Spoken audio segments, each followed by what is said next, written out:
Welcome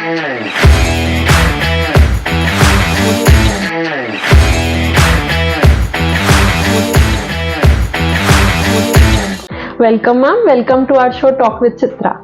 Thank you so much for inviting me. Thank you ma'am, thank you for your time. तो ma'am आज हमारे listeners को बताएं कि आपने paediatric physiotherapist as a branch ही क्यों चूज किया? हम सबके अंदर एक बच्चा होता है और वो बच्चा बाहर आता है जब हम दूसरे बच्चों के साथ होते हैं। तो बच्चों के साथ गाना, उनके साथ खेलना, ये इनफॉर्मल एनवायरनमेंट जब रहता है तो काम की तरह नहीं लगता, वो मज़ेदार चीज़ हो जाती है। तो this is the best part of being a paediatric physiotherapist. Okay, right ma'am. तो मैम ये बताएं कि जैसे फिजियोथेरेपी के बारे में तो हम सब ने सुना है, एंड जनरली फिजियोथेरेपी सुनते ही हमारे दिमाग में आता है कि एडल्ट्स की ही फिजियोथेरेपी होती है, but this form paediatric physiotherapist ये कैसे अलग है लाइक जनरल फिजियोथेरेपी से?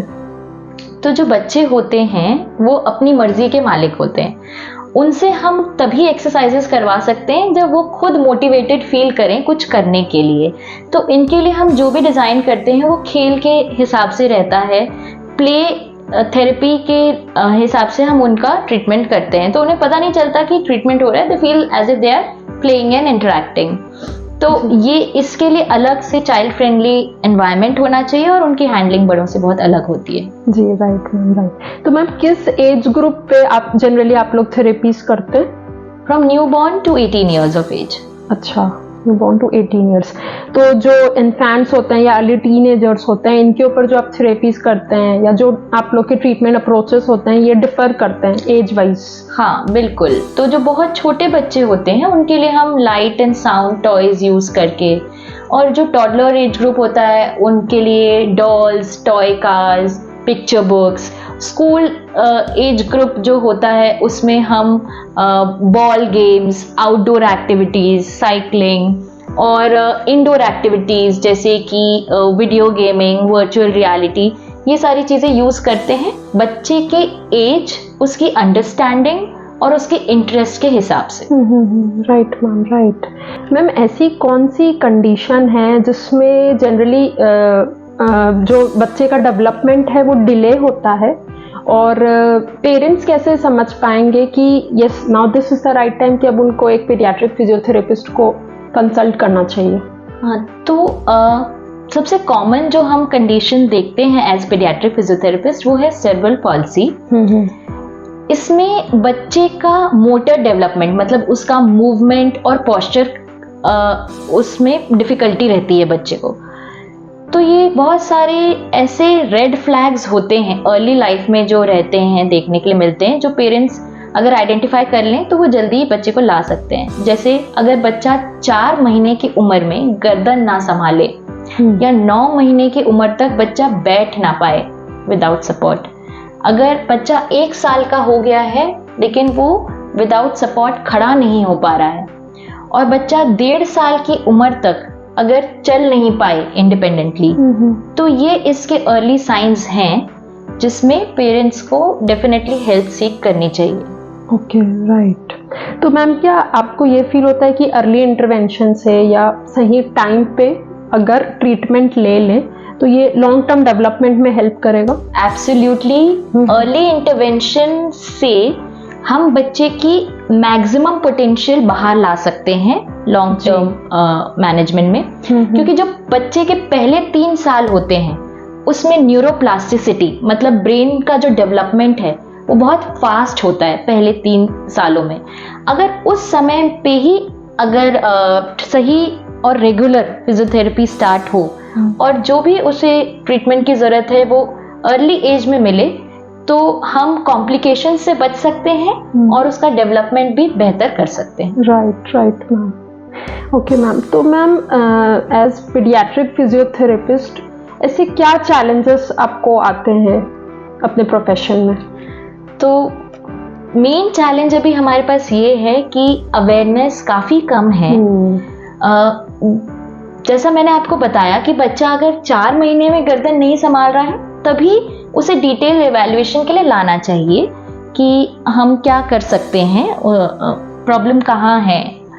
तो अगर पेरेंट्स लेट करते हैं बच्चे को प्रेजेंट करने में, कई बार हम ऐसा देखते हैं कि पेरेंट्स 4 साल की उम्र तक फिजियोथेरेपी के लिए नहीं लाए हैं और बच्चा बैठ भी नहीं पा रहा है, खड़ा भी नहीं हो पा रहा है, चल भी नहीं पा रहा है। तो दिस इज वेरी चैलेंजिंग कि जब बच्चा बड़ा हो जाता है तो उसके मसल्स टाइट हो जाते हैं, फिर हमें और दूसरे डॉक्टर्स की हेल्प लेनी होती है, सर्जन्स की और ऑर्थोटिस्ट की, ताकि मल्टीडिसिप्लिनरी टीम उन्हें बेहतर हेल्प कर सके। पर जितना जल्दी आते हैं बच्चे, उतना उनका इम्प्रूवमेंट का चांस ज्यादा होता है। जी जी जी हम चैलेंजेस के बारे में तो आपने बता दिया।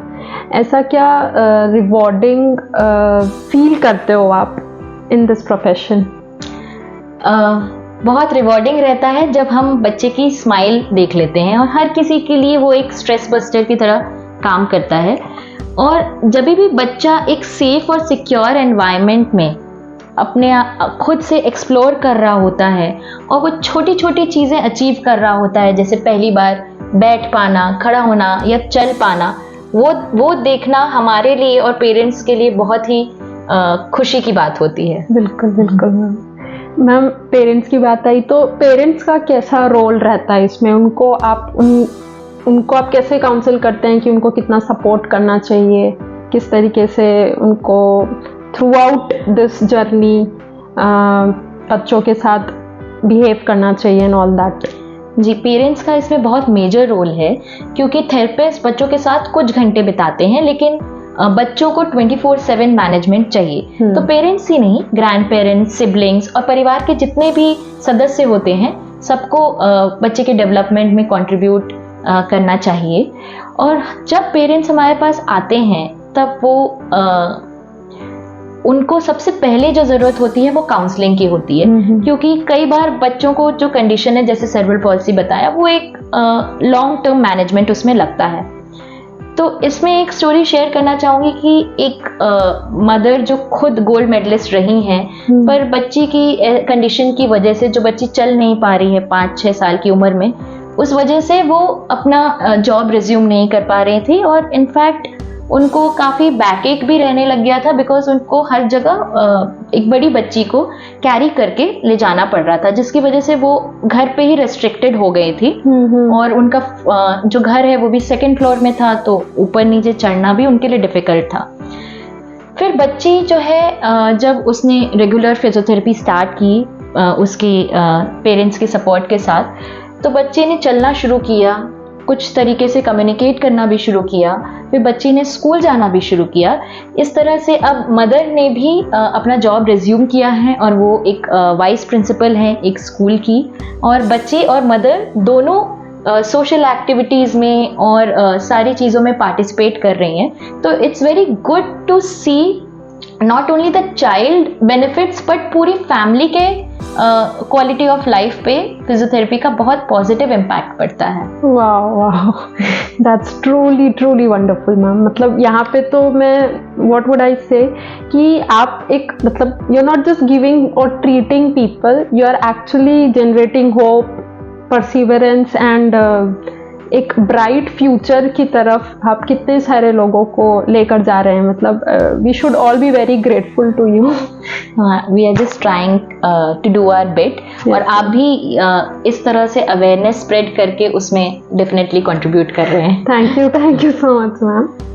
पीडियाट्रिक फिजियोथेरेपी को व्हाट डू यू फील कि अभी आगे वाले लाइक इन कमिंग ईयर्स में क्या चेंजेस या इनोवेशंस देखने को मिल सकते हैं?